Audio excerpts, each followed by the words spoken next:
Hi മകളെ, +2 എത്തിയതിന് ശേഷം ഒരു പക്ഷേ നിങ്ങൾ വല്ലാതെ ഉഴപ്പിയിട്ടുണ്ടാവില്ല അല്ലേ. +1 പോലെയല്ല. നിങ്ങൾ ഉഴപ്പിയിട്ടുണ്ടെങ്കിൽ ഈ വീഡിയോ നിങ്ങൾ കാണാൻ വരില്ല എന്ന് എനിക്ക് അത്രയധികം ഉറപ്പുണ്ട്. +1 പോലെ അല്ല എന്ന് നിങ്ങൾക്ക് കൃത്യമായിട്ട് മനസ്സിലായിട്ടുണ്ട്. കൂടാതെ +1 ഒരുപാട് മിസ്റ്റേക്കുകൾ നിങ്ങൾ വരുത്തിയിട്ടുണ്ട്. അവസാനത്തിലേക്ക് പഠിക്കാൻ നോക്കിയിട്ട് പാളിപ്പോയ പല സബ്ജക്റ്റുകളുണ്ട്.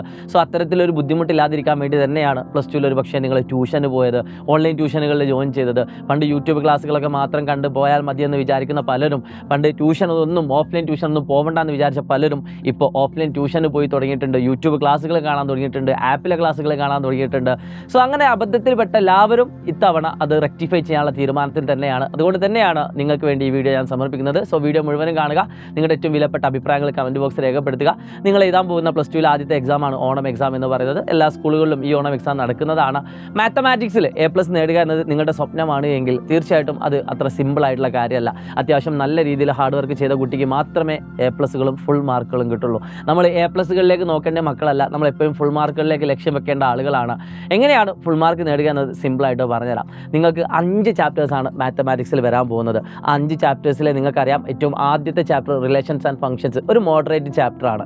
എല്ലാവർക്കും ഇഷ്ടമില്ല, എന്നാൽ ഒരുപാട് ആളുകൾക്ക് ഇഷ്ടമാണ്, കുറേ ആളുകൾക്ക് ഇഷ്ടമില്ലാത്ത ആളുകളുണ്ട്. അതായത് ഒരു ആവറേജ് ലെവലാണ്. അത്ര എളുപ്പത്തിൽ നമുക്ക് പഠിച്ചാൽ മാർക്ക് കിട്ടുന്ന ഒരു ചാപ്റ്റർ അല്ല നമ്മുടെ റിലേഷൻസ് ആൻഡ് ഫംഗ്ഷൻസ്. അത്യാവശ്യം നമ്മളൊരു എഫേർട്ട് എടുത്ത് പഠിക്കേണ്ടതുണ്ട്. രണ്ടാമത്തെ ചാപ്റ്റർ ട്രിഗണോമെട്രി ആയിട്ട് ബന്ധപ്പെട്ടുകൊണ്ടുള്ള ഇൻവേഴ്സ് ട്രിഗണോമെട്രി ആണ്. സംഗതി ചെറിയ ചാപ്റ്റർ ആണെങ്കിൽ പോലും പല ആളുകൾക്കും ഇഷ്ടമില്ലാത്തൊരു ചാപ്റ്ററും കൂടിയാണ് ഇൻവേഴ്സ് ട്രിഗണോമെട്രി. അതും അടിപൊളിയായിട്ട് നമുക്ക് പഠിക്കേണ്ടതുണ്ട്. മൂന്നാമതായിട്ട് വരുന്നത് മെട്രിസസ് ആണ്. മെട്രിസസ് എന്ന് പറയുന്നത് ഏറ്റവും സിമ്പിൾ ആയിട്ടുള്ളൊരു ചാപ്റ്ററാണ്. ഒരു പക്ഷേ ഒരു തവണ കേട്ടാൽ തന്നെ പല കുട്ടികൾക്കും മനസ്സിലാക്കാൻ പറ്റുന്ന +1 സെറ്റ്സ് പോലെയുള്ള ചാപ്റ്റർ തന്നെയാണ് മെട്രിസസ് എന്ന് പറയുന്നത്. പിന്നെ വരുന്നത് ഡിറ്റർമിനൻസ് ആണ്. അതും കമ്പാരിറ്റീവ്ലി മോഡറേറ്റിനേക്കാൾ കുറച്ചും കൂടി താഴെയുള്ള, കുറച്ചുകൂടി സിമ്പിൾ ആയിട്ട് വരുന്ന ഒരു ചാപ്റ്ററാണ് ഡിറ്റർമിനൻസ് എന്ന് പറയുന്നത്. ഇപ്പോൾ നിങ്ങൾക്ക് സേഫ് ആയിട്ട് വരുന്ന 2 ചാപ്റ്റേഴ്സ് ഉണ്ട്, മെട്രിസസ് ആൻഡ് ഡിറ്റർമിനൻസ്. ഇത് നിങ്ങൾക്ക് എത്രയും പെട്ടെന്ന് പഠിച്ചെടുക്കാൻ പറ്റും. അത് പഠിക്കാത്ത ആളുകൾ എത്രയും പെട്ടെന്ന് അത് പഠിച്ചെടുക്കുക. പിന്നെ നിങ്ങൾക്ക് 5ാമത്തെ ഒരു ചാപ്റ്റർ ഉണ്ട്, കാൽക്കുലസിലെ ഏറ്റവും ആദ്യത്തെ ചാപ്റ്റർ ആയിട്ടുള്ള കണ്ടിന്യൂറ്റി ആൻഡ് ഡിഫറൻഷ്യബിലിറ്റി. അത്യാവശ്യം ഇമ്പോർട്ടൻ്റ് ആയിട്ടുള്ള ചാപ്റ്റർ തന്നെയാണ്. ചില സ്കൂളുകളിൽ ഒരു പക്ഷേ 6ാമത്തെ ചാപ്റ്ററും കൂടി ഉൾപ്പെടുത്താനുള്ള സാധ്യതകളുണ്ട്. പക്ഷേ അത് നിങ്ങൾ അന്വേഷിച്ചതിന് ശേഷം നിങ്ങൾ അത് പഠിക്കാൻ ശ്രമിക്കുക. അപ്പോൾ നിങ്ങൾ ഇപ്പോൾ ക്ലിയർ ചെയ്യേണ്ടത് ഒറ്റ ദിവസം കൊണ്ട് നിങ്ങൾക്ക് പഠിച്ചെടുക്കാൻ പറ്റുന്ന 2 ചാപ്റ്റേഴ്സാണ് മെട്രിസസ് ആൻഡ് ഡിറ്റർമിനൻസ്. ഡേ 1 നിങ്ങൾ അത് റിപ്പീറ്റ് ചെയ്ത് പഠിക്കുക, അതിൻ്റെ മാക്സിമം ക്വസ്റ്റ്യൻസ് ചെയ്യുക. ഡേ 2 നിങ്ങൾക്ക് പഠിക്കാൻ പറ്റുന്ന ഒരു കാര്യമാണ് റിലേഷൻസ് ആൻഡ് ഫംഗ്ഷൻസ്. അത് നിങ്ങൾക്ക് ഒരു ദിവസം മുഴുവനായിട്ട് അതിന് മാറ്റി വെച്ചാൽ നിങ്ങൾക്ക് പഠിക്കാൻ പറ്റുന്നതാണ്. ഇൻവേഴ്സ് ട്രിഗണോമെട്രിയും ഇതേപോലെ നിങ്ങൾക്ക് ഒറ്റ ദിവസം കൊണ്ട് മാക്സിമം ഇരുന്ന് പഠിച്ചാൽ തീർക്കാൻ പറ്റുന്ന ചാപ്റ്റർ തന്നെയാണ്. അങ്ങനെ ഈ 4 ചാപ്റ്റർ പഠിക്കാൻ നിങ്ങൾക്ക് 3 ദിവസം മതി.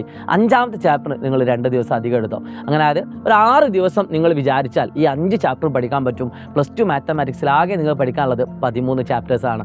ഈ 5 ചാപ്റ്റർ തന്നെ നിങ്ങൾക്ക് പബ്ലിക് എക്സാമിന് ഏകദേശം 25ഓളം മാർക്കിന് ചോദ്യങ്ങൾ വരുന്നതാണ്. അതുകൊണ്ട് അത്രയധികം ഇമ്പോർട്ടൻ്റ് ആയിട്ടുള്ളൊരു സബ്ജക്റ്റ് അല്ലെങ്കിൽ അത്രയ്ക്ക് ഇമ്പോർട്ടൻ്റ് ആയിട്ടുള്ള ചാപ്റ്റേഴ്സാണ് നിങ്ങൾ ഈ ഓണം എക്സാമിന് വേണ്ടി പഠിക്കാൻ പോകുന്നത്. ഒരു കാരണവശാലും ഈ അവസരം നിങ്ങൾ മിസ് ചെയ്യരുത്. 5 ദിവസം കൊണ്ടോ അല്ലെ 6 ദിവസം കൊണ്ടോ മാത്തമാറ്റിക്സിലെ ഓണം എക്സാം വരെയുള്ള മുഴുവൻ ചാപ്റ്റേഴ്സ് നിങ്ങൾക്ക് പഠിച്ചു തീർക്കാൻ പറ്റുമെന്ന് ഞാൻ പറയുകയാണ്. ഡെഫിനറ്റ്ലി നിങ്ങൾ ഈ ചലഞ്ച് അക്സെപ്റ്റ് ചെയ്യാൻ തയ്യാറാണെങ്കിൽ ഈ വരുന്ന 10 ദിവസത്തിനകം ഈ 5 ചാപ്റ്റേഴ്സും ഞാൻ പഠിച്ചു തീർക്കുമെന്ന് എനിക്ക് വാക്ക് തരുന്ന ആളുകൾ ജസ്റ്റ് ചലഞ്ച് അക്സെപ്റ്റഡ് എന്ന് കമൻറ്റ് ബോക്സിൽ രേഖപ്പെടുത്തുക. നിങ്ങളുടെ കൂടെ നിങ്ങളിൽ ഒരാളായിട്ട് ഞങ്ങളും ഉണ്ടാകും. എല്ലാവിധ ആശംസകളും. നിങ്ങൾക്ക് ഏത് ചാപ്റ്റർ വേണമെങ്കിലും നമ്മുടെ യൂട്യൂബ് ക്ലാസ്സുകൾ അവൈലബിൾ ആണ്. ഇനി സൈലം അഗ്നി ബാച്ചിലുണ്ടെങ്കിൽ അവർക്ക് അവിടെ റിവിഷനും കാര്യങ്ങളൊക്കെ അവൈലബിൾ ആണ്. So wish you all the best guys. It's me Shahid Ramzan from Xylem learning. By.